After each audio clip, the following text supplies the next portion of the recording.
aqui, então. Impulso. Se eu quero impulsionar um corpo, o que eu preciso aplicar nesse corpo? Uma força. Essa força que atua no corpo vai atuar durante um certo intervalo de tempo. Se eu multiplicar a força aplicada pelo tempo que a força atua no corpo, eu vou ter um valor do impulso, que é uma grandeza vetorial. O impulso tem orientação, pessoal. E a orientação do impulso é sempre a mesma da força que lhe deu origem. Então, o impulso e a força sempre vão apontar para o mesmo lugar. Cuidados que eu preciso ter ao usar essa fórmula, que o tempo em segundos, a força em newtons, olha a unidade de impulso, ó, newton vezes segundo. Esse é o Sistema Internacional de Unidades. O problema da aplicação dessa fórmula aqui, esse é o limitador dela, é que eu só posso usar a fórmula se a força for constante. Ou, na pior das hipóteses, essa é a força média que atua no corpo.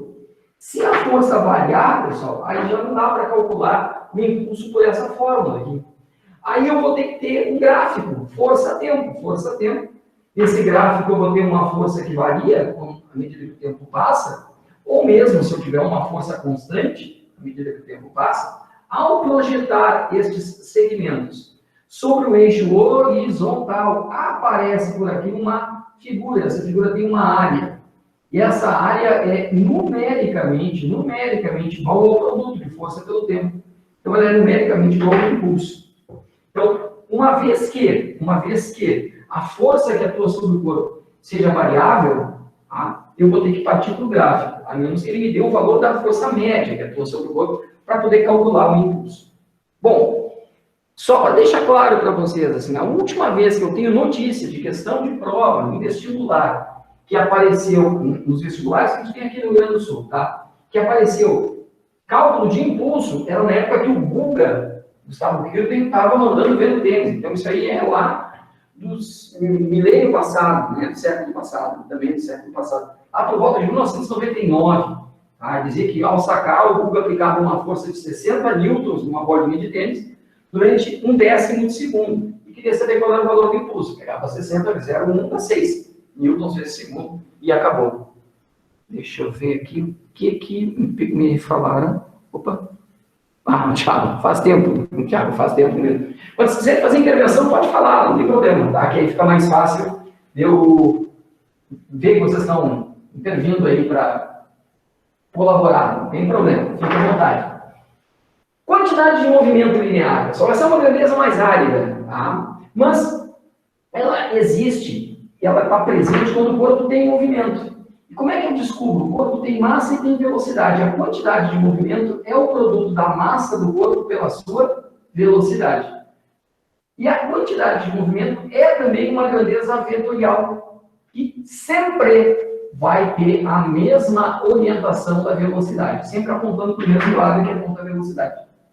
Essa massa dada em quilogramas, essa velocidade dada em metros por segundo e a quantidade de movimento dada em quilogramas vezes metro por segundo. Sistema Internacional de Unidades. Então, quero saber... Pois não?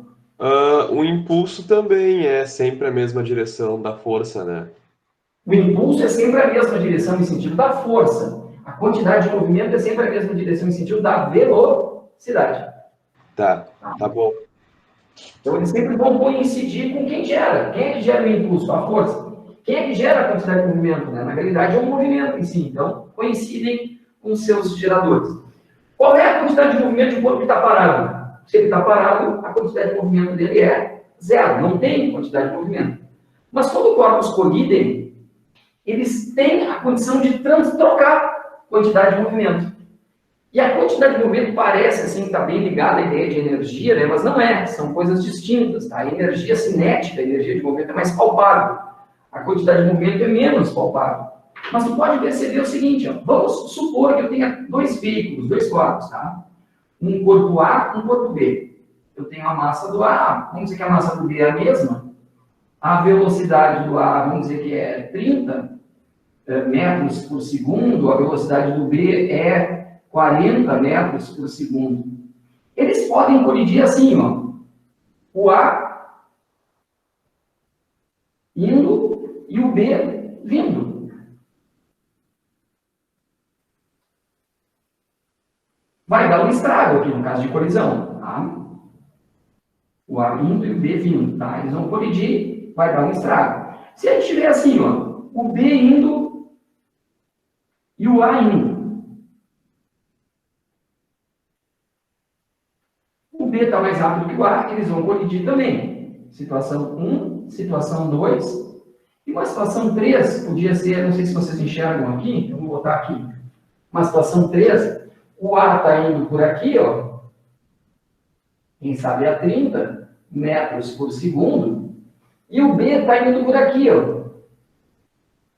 Quem sabe a 40 metros por segundo. Está aqui o B. E eles vão colidir aqui. Então, em caso de colisão, os estragos não vão ser os mesmos, né? Os estragos vão ser diferentes. Mas a energia cinética de A, dentro da energia cinética é massa quadrado da velocidade sobre 2. A energia cinética de A, na situação 1, na situação 2 e na situação 3, é a mesma. A energia cinética de B na situação 1, na situação 2, na situação 3 é a mesma. Mesmas massas, mesmos valores de velocidade, mesma energia cinética. Mas as quantidades de movimento de A, de B, variam, de repente, em função da orientação, que muda em cada situação. E aí o resultado na colisão é diferente. Quando carros colidem frontalmente, o estrago é absurdo. Né? Na traseira, quando se movendo no mesmo sentido, o estrago é menor. E perpendicularmente ou obliquamente, o estrago é outro. Mesmo que os valores de velocidade sejam os mesmos para cada colisão. E o que interfere nesse estrago diferente? A quantidade de movimento, né? A orientação do movimento que o corpo tem. Bom, vamos fotografar e mandar para vocês, então, esse primeiro quadro da aula de hoje.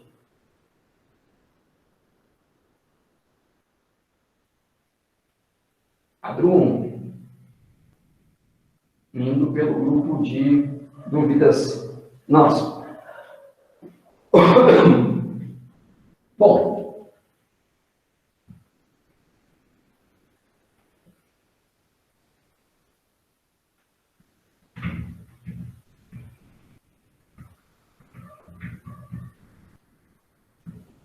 existe um teorema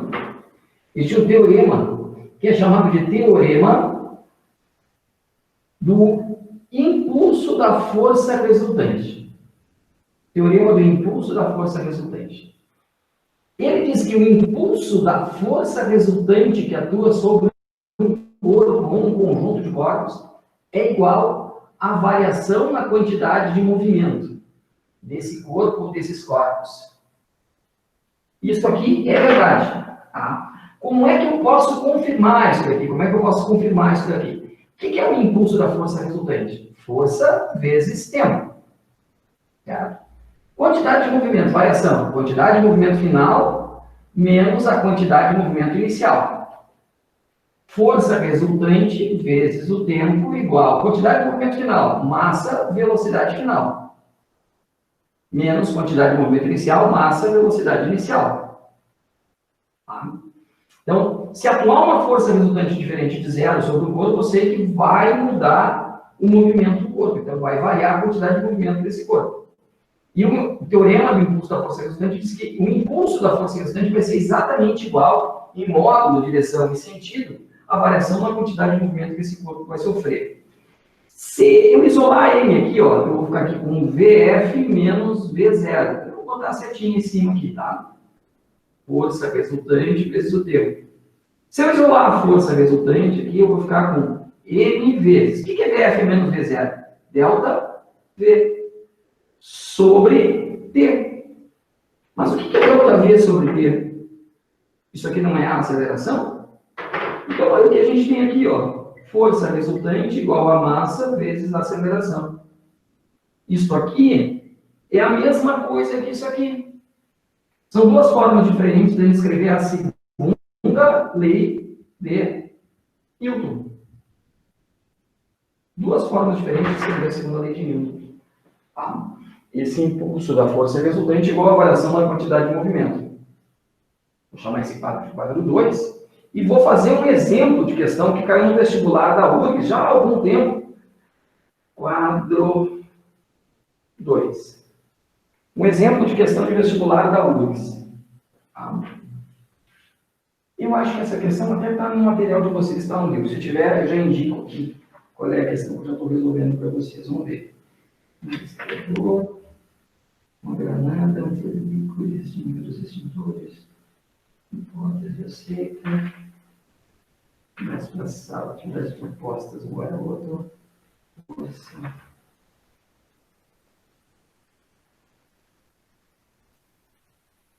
Não está aqui. Onde é que eu vi essa questão? Se não foi no livro. Bom, não está no livro, mas é assim, ó. Exemplo de vestibular da URGS. URGS, tá? Dizia assim, ó, um corpo se move com velocidade constante. Um corpo se move com velocidade constante de 15 metros por segundo. E ele tem massa de 2 quilogramas. Ele se move no sentido positivo do eixo X. Um corpo de massa 2 quilogramas se move com velocidade constante de 15 metros por segundo no sentido positivo do eixo X. Aí ele recebe um impulso de 40 newtons vezes segundo no sentido oposto. E aí a pergunta é: qual a velocidade final em módulo e em sentido desse corpo? Bom, veja, ele está dizendo para nós que o corpo está indo para lá com velocidade constante. Se o corpo tem velocidade constante, é porque a força resultante sobre ele vai zero. E aí ele recebe um impulso no sentido contrário. O impulso, ele diz que é de 40 newtons vezes segundo. Mas como é de sentido contrário, esse impulso vai ser menos 40, porque ele definiu que o corpo estava se movendo no sentido positivo do eixo X. Então aqui é mais 15, então para cá qualquer vetor é menos. A minha solução parte disso aqui, ó, o impulso da força resultante igual a variação na quantidade de movimento. Esse impulso é menos 40. Quem tem que botar o sinal de menos na resolução da questão é tu na hora que está resolvendo. Ó. A variação da quantidade de movimento é a quantidade de movimento final menos a quantidade de movimento inicial. Isso é massa, velocidade final, menos massa, velocidade inicial. Menos 40. Vou seguir aqui do ladinho. Menos 40 igual 2 vezes a velocidade final, menos 2 vezes a velocidade inicial, que era 15 metros por segundo.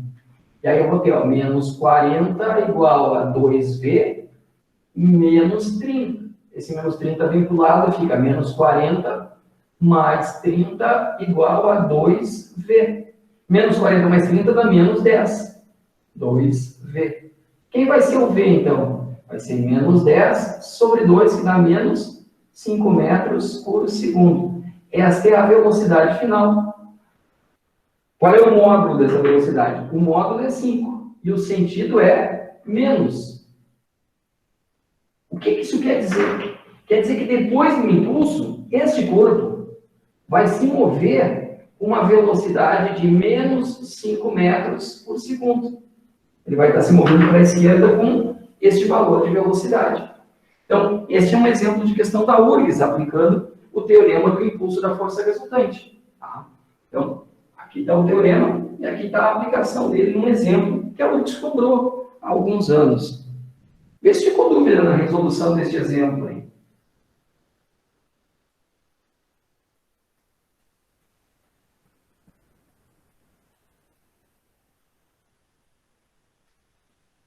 Esse é o quadro 4 ou quadro 3? Quadro 3. Botei como quadro 4, mas é a minha numeração.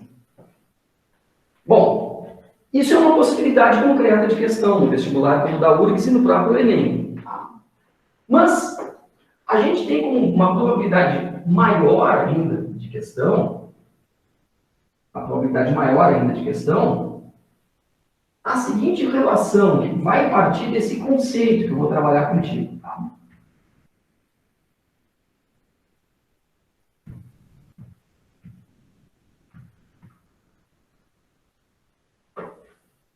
Eu quero falar contigo de um sistema isolado. Vamos supor que eu tenha aqui dois corpos, tá? Um corpo A e um corpo B. A e B, um plano horizontal. O corpo A colide com o corpo B. A e B colidem. Colisão entre A e B. Eu quero identificar quais são as forças que atuam em A. Quais são as forças que atuam em A? A é ou não é puxado pela Terra? Força, peso de A. A é empurrado pelo chão. Força normal sobre A. Então, forças em A eu tenho o peso de A normal de A. Mas, quando A colide com B, o A empurra o B, certo? Se o A empurra B, eu vou ter aqui, então, a força que A faz em B, o B reage e empurra o A. Uma força de mesma intensidade, mesma direção, só que sentido contrário. Eu vou ter aqui a força de B em A, certo? Quem é que está aplicando a força peso de A? A força peso de A é exercida pela Terra. Força da gravidade exercida pela gravidade da Terra. Força normal exercida pelo chão. E a força de B em A é exercida pelo corpo B. Vamos fazer a mesma coisa no B agora, tá? Forças em B. O B é puxado pela Terra, peso de B, é empurrado pelo chão, normal de B, e é empurrado pelo A, força de A em B. Então, tem um peso de B, normal de B, e a força de A em B. Quem é que está aplicando a força peso de B? Terra. Força normal em B é o chão. E a força de A em B é exercida pelo corpo A, exercida pelo corpo A, certo?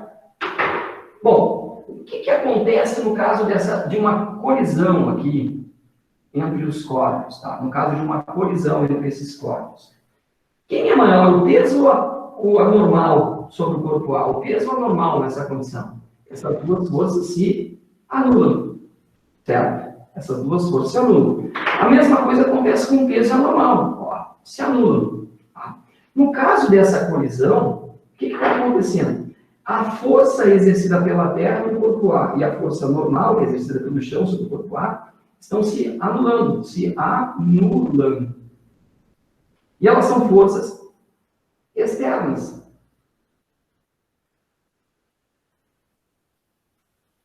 São forças externas.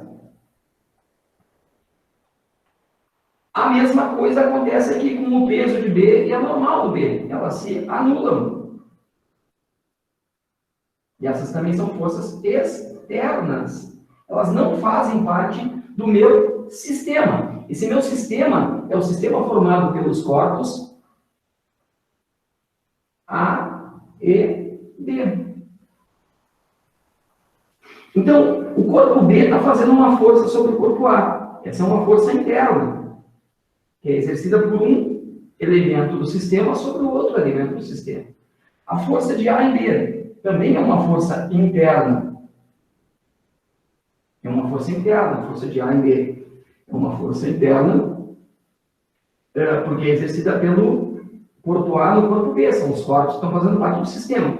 Já a Terra não faz parte do sistema. O chão também não faz parte do sistema. O sistema é só formado pelo corpo ar. Então, o que está acontecendo aqui? A força resultante externa é igual a zero. O que sobra no meu sistema são as forças que um faz no outro. Então, quando é que um sistema está isolado?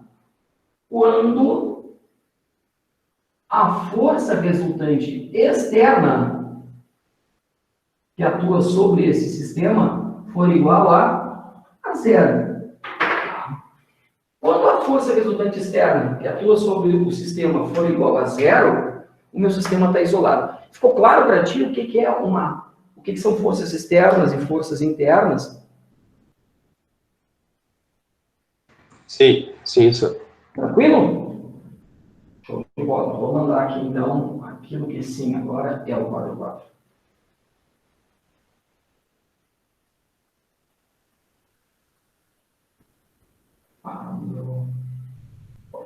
Tá aí.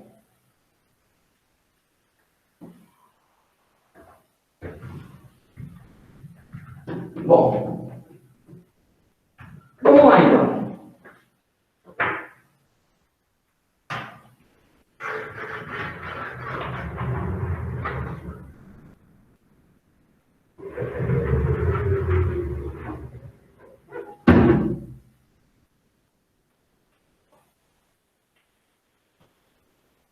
Nós vamos ter aqui um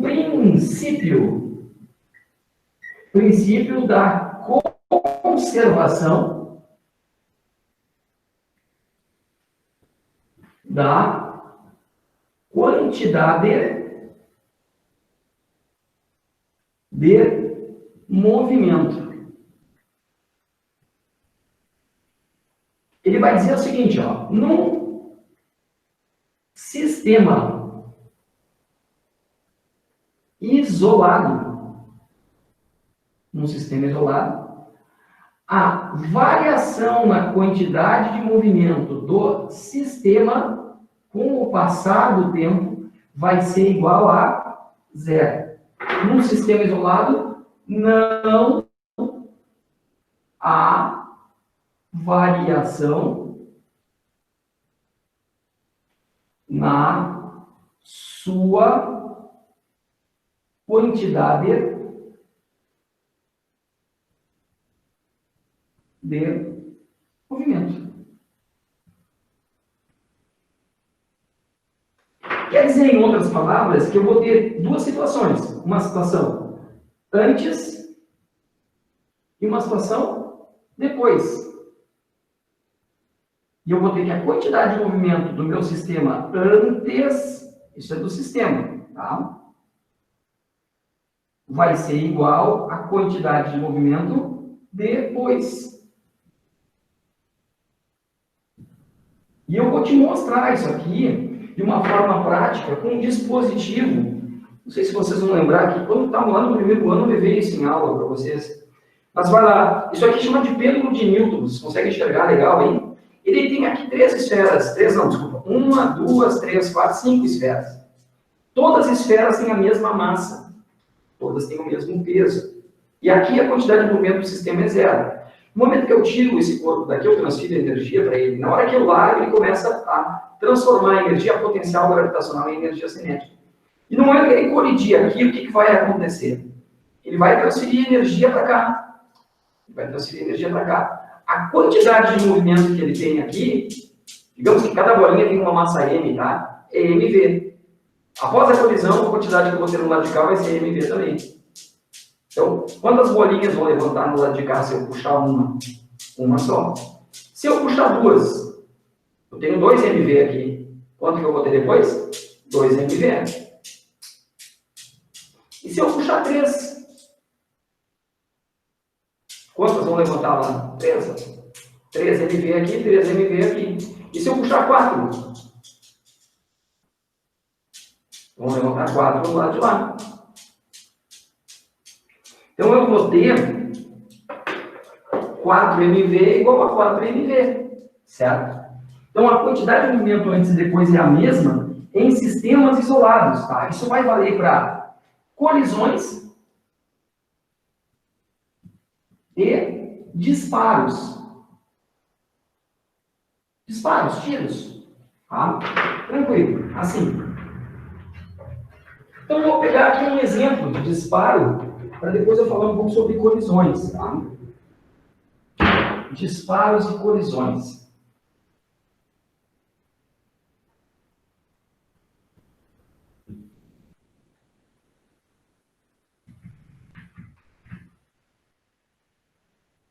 Vamos supor, tá?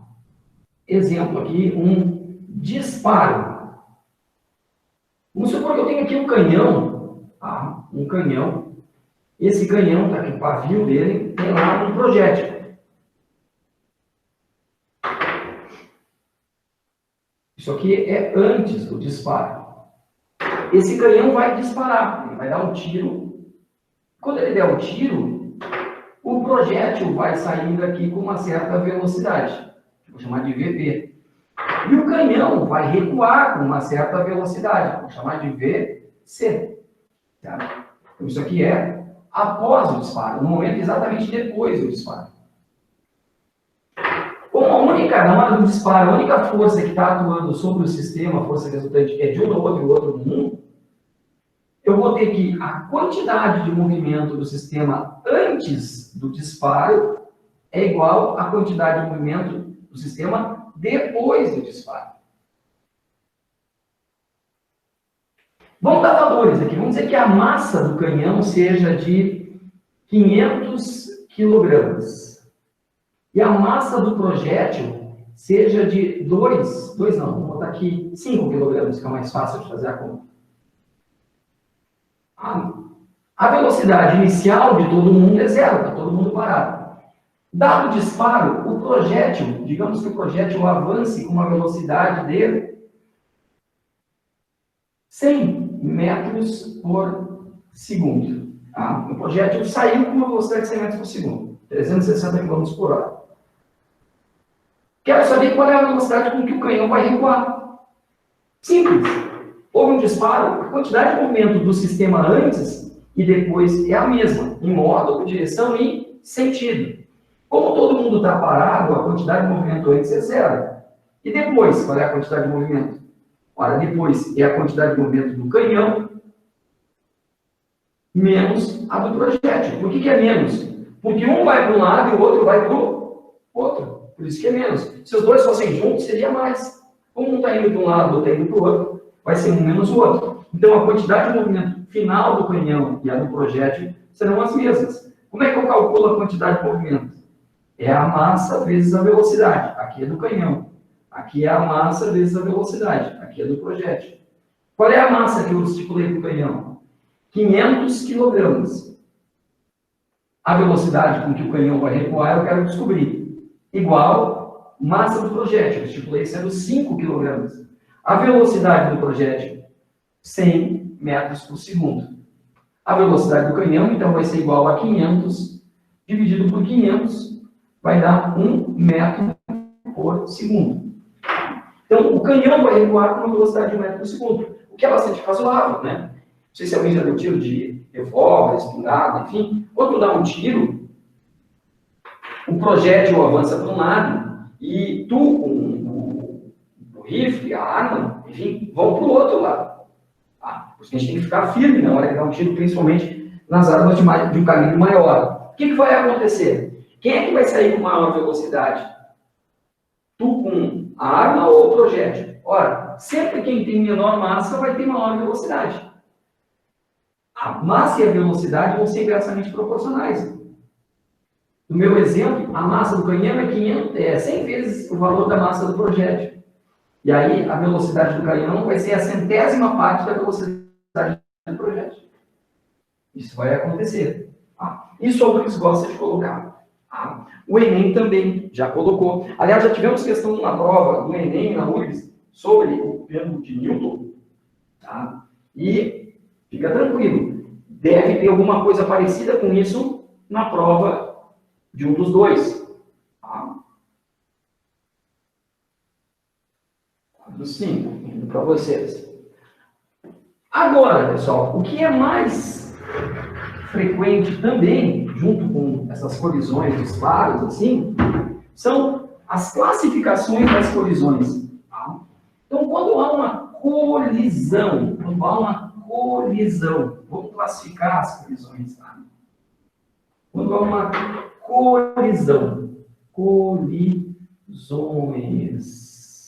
colisões. Vamos supor que eu tenho aqui um corpo A e um corpo B. Tá? Isso aqui, por exemplo, o A tem uma velocidade inicial, o B pode estar parado, também tem uma velocidade inicial. Vamos supor que eles estão se movendo no mesmo sentido.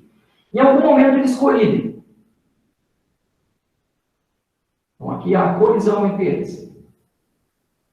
O que pode acontecer imediatamente após a colisão? Pode acontecer após a colisão do corpo A e o corpo B seguirem se movendo.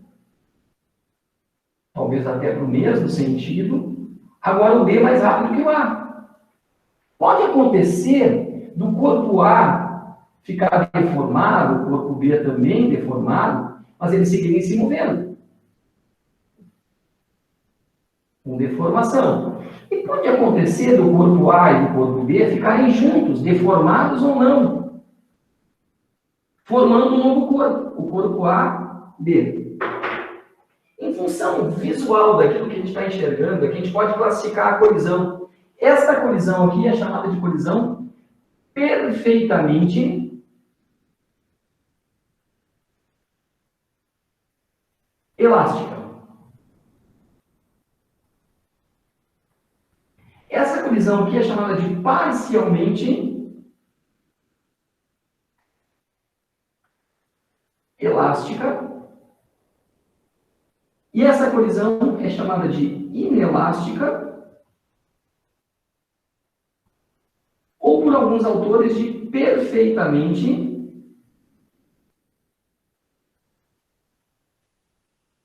inelástica. Perfeitamente inelástica. O que vai acontecer nessas colisões? Então, aqui eu tenho o antes e aqui eu tenho o depois. Primeiro exemplo. Bola de sinuca, bola de snooker, bola de boliche, os tacos do boliche. Jogou a bola, pegou na outra, pá, uma foi para um lado, outra foi para o outro. Ninguém deformou, ninguém sofreu deformação permanente, colisão perfeitamente elástica. Um carro colidiu com o outro. Um ficou para um lado, outro para o outro, cada um com a sua deformação parcialmente elástica. Pegou uma bola de argila e jogou num pedaço de madeira. Os dois seguem juntos. Colisão inelástica, perfeitamente inelástica. Tá? O que acontece sempre aqui? Tá? A quantidade de movimento que o sistema tem antes da colisão é rigorosamente igual à quantidade de movimento que o sistema tem depois, em qualquer tipo de colisão. O que muda, além da forma como os corpos se movem após a colisão, sem deformação e separados, deformados e separados, com ou sem deformações e juntos, tá? Então aqui os corpos ficam sem deformações permanentes e separados. Aqui os corpos ficam com deformações permanentes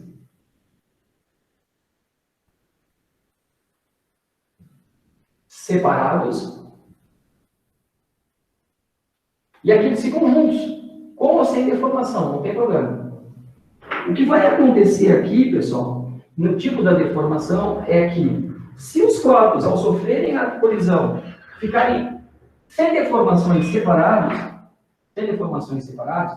a energia cinética do sistema antes da colisão é rigorosamente igual à energia cinética do sistema imediatamente depois da colisão.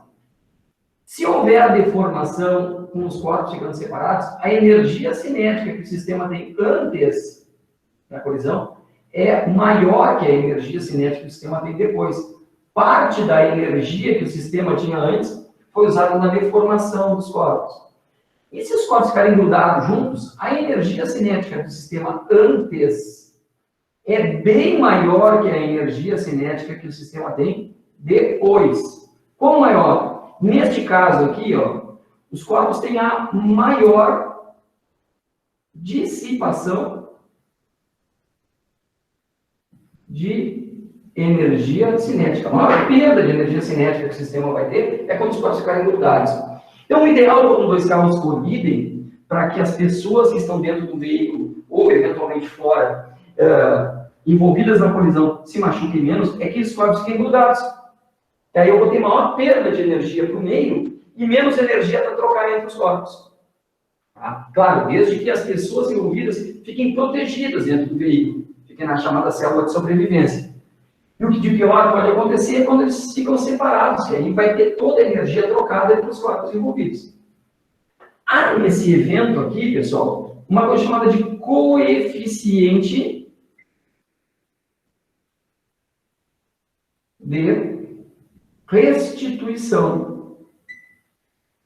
Quando corpos colidem, durante um certo tempo eles deformam e durante um tempo a seguir, até que, então, enquanto eles estão em movimento, relativo entre eles têm deformação. Imediatamente após, eles têm uma restituição. O coeficiente de restituição, que eu vou chamar de E, vai ser dado pela velocidade relativa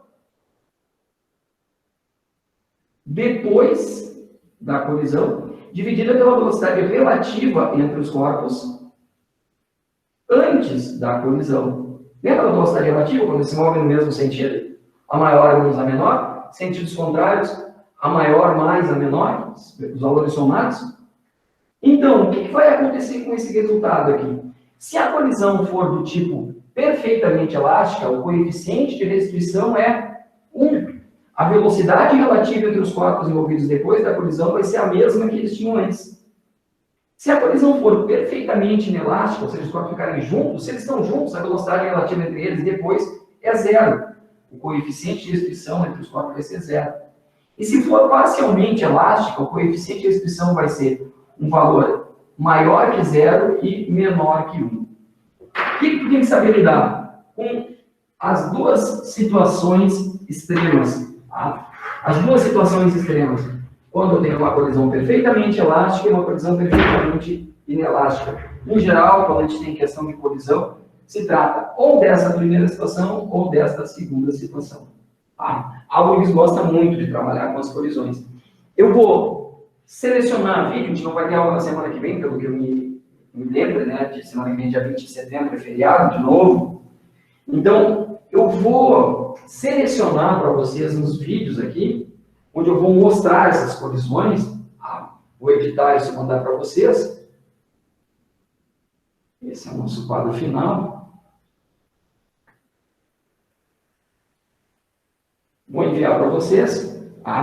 E fazer alguns exemplos de colisões para a gente trabalhar, tá bom? Procurem estudar isso daí, tá? Vai ter vídeo para vocês também de videoaula pequenos ali sobre centro de massa, que é um assunto que só aparece onde eu vi por aqui, na UBRA, vestibular da UBRA e eventualmente ali em Caxias, tá? Não é muito comum aqui no Rio Grande do Sul falar de centro de massa e as suas consequências. Então, vou fazer um videozinho sobre isso.